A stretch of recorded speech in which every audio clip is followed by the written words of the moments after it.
Jenny McCarthy Show. Oh! Hi, Jillian Michaels. Hey, how are you? I'm good. How are you, girl? I'm good. Congratulations on all your success. I'm very happy for you. Oh, thank you. Likewise. You've done so well. I got to ask you, first, is it true that you were like an agent or a manager before? Oh my gosh. So before, I graduated high school at 17. We're going all the way back, not because I'm a genius, but because I had a weird birthday. And I fell into fitness training because I was training for my black belt as a kid, and so I did that for many years, really happy. And then at 24, I started dating somebody who was like Ivy League educated and gave me the you need a real job, you can't do this forever. So I became a PA, a production assistant, and then got it to a talent agency as an assistant, and then ended up becoming a motion picture packaging agent. I got to tell you, because my best friend said my agent or my manager or whatever you were just left. And I go, what do you mean? Like, she's doing a fitness show. I go, your agent just quit to be on a fitness show? And then all of a sudden the show becomes a huge hit. He goes, that was my person. I'm like, what?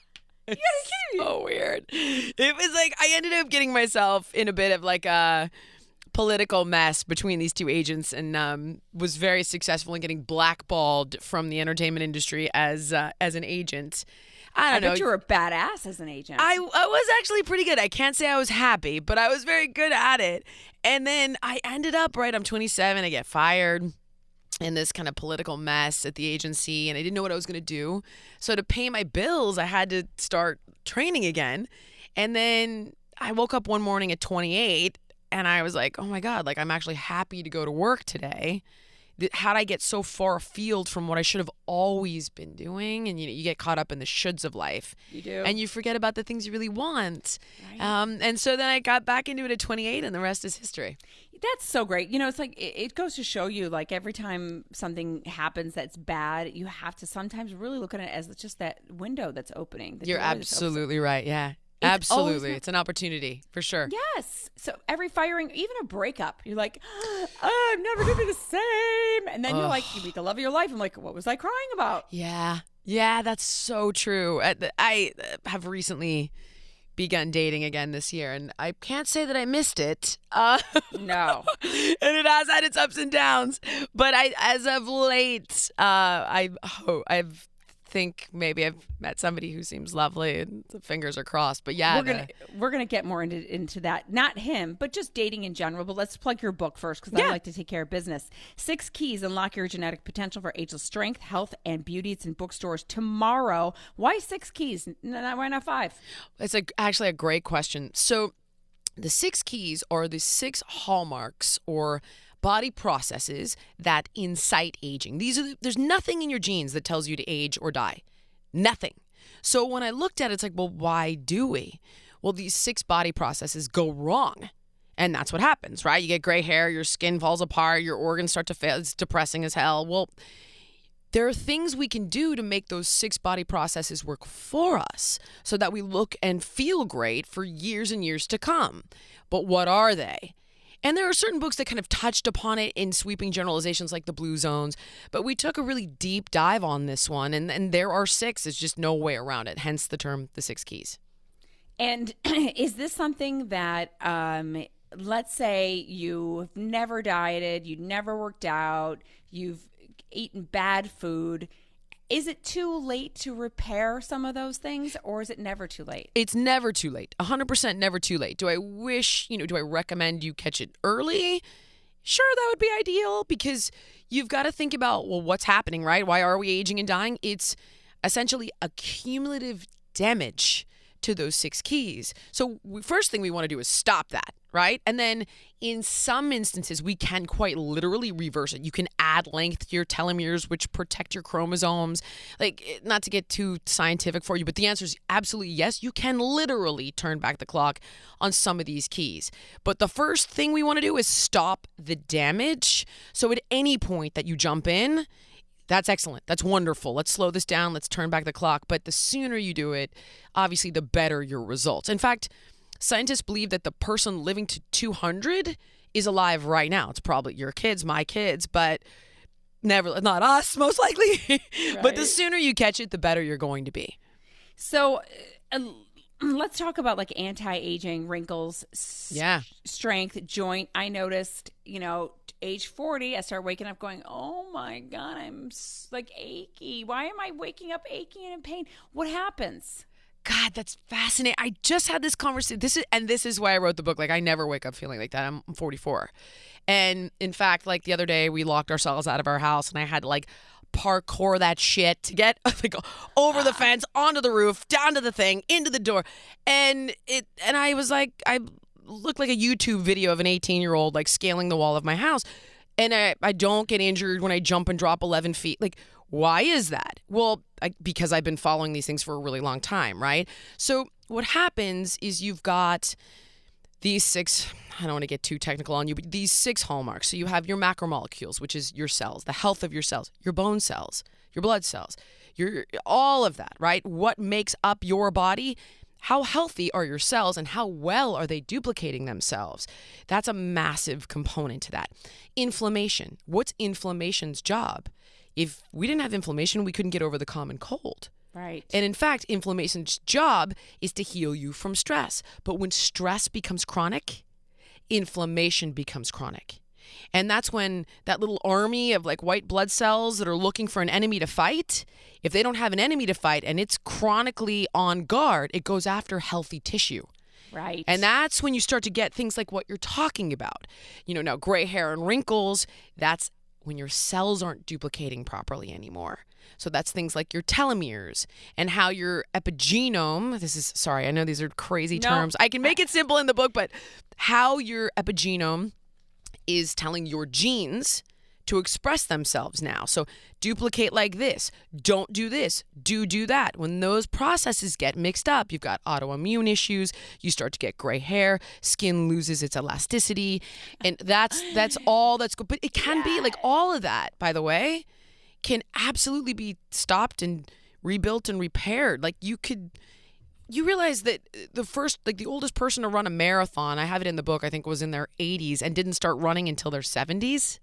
Wow. So this is not like genetic outliers. This is all of us. If we follow the steps, quite frankly, it's got to be worth it to you, but there are answers. Totally. I had met with someone that I hadn't seen in 10 years, and they were, when I saw them, it was an overweight kind of guy, gray hair, double chin, kind of balding, really just looked, like a normal Midwestern, to be honest. I live in the Midwest. Yeah. Anyone at O'Hare Airport. So then I just saw him again. He looked 10 years younger. He had no gray hair. He wasn't dyeing it. Lean. Like his wrinkles went away. Yeah. And I went, what the hell time machine did you just go into? Yeah. And he said, I went on the Mediterranean diet. Oh my God. That is the number one diet. According to all the research. I have zero investment. I make no money on the Mediterranean diet. But when we looked at all of the research, right, about what the body needs from a food perspective, that is the healthiest diet. Right? Those olive oils and those fish oils are everything for our cells. It's the combination. So when we look at our quote, so one of the 6 keys are your macromolecules, and that's your cells, right? The health of your cells. Your cells are made up of 4 things: protein, fat, carbs, and nucleic acids. So when you get into these ridiculous diets that starve your body of one or the other, right? Like, oh, I'm not eating carbs. Oh, I'm not doing animal proteins. I'm not going to do that. You're literally starving your cells. Like, people don't want to hear it. It's the truth. It's science. It's not a take. It's not a guess. I've got no investment in keto. I've got no investment in Mediterranean. Just this is what the research shows. Period. End of story. And then when we get into those macros of protein, fat, carbs, there are healthier versions. And the Mediterranean diet is very rich in polyunsaturated and monounsaturated fats, which show us they help to lengthen our telomeres. They are the best for our cells, and on and on and on. That diet is the healthiest when it comes to, quote, diets and looking at the types of foods and the balance of macros. And then you get into the timing of what you eat, how much you're eating. That also plays a very big part when it comes to anti-aging, and adding in some superfoods so that you're reversing some of the damage done from free radicals. like the oxidative stress and all that kind of stuff. So, what about that diet? There's a lot of diets that I've heard that you should wait like 16 hours. Okay. And then can you debunk it or talk no, about it's actually there's truth to that. And what's interesting about when I wrote this book, I had to do an about face on a few things. Good for you, though. Well, alcohol being one and fasting being another. But let me clarify that fasting is not synonymous with starvation. And while the two can intersect, they should never. So fasting is simply a period of the day where you're not eating. Why is this good? Because when we eat, we are oxidizing food, right? And you just said oxidative stress. So basically what's happening is when we break down food, we are releasing free radicals. And to make a very long story short without a lesson in biochemistry, that's bad. It ages us. So we want to combat that with antioxidants, but we also want less oxidative stress. So you want to eat less overall, and you want to free your body up for these stretches of time. The minimum is 12 hours. The maximum is 16. And it's done overnight. I was going to say, you can utilize that overnight time. That's exactly when it should be done. That's 100% when it needs to happen. And by the way, it's been around for thousands of years. It's called breaking the fast, otherwise known as breakfast. It's a fascinating concept. Isn't it? It's amazing, really. I don't know how I came up with it. But you stop eating dinner, let's say like 8 o'clock, right? And theoretically, you don't eat again until 8 the next day. If you can push it a few more hours, great. I don't make it past 13. And you don't want to play with it too much because if you get overly hungry, you're going to overeat. So really, 12 hours is the minimum, and that's great. That'll do its job. 16 hours is the maximum. And the reason it's good is because A, you have less oxidative stress, but B, you're freeing your body up literally from, okay, we don't have to digest food right now. We can focus on immune system, on cellular rebuild and repair.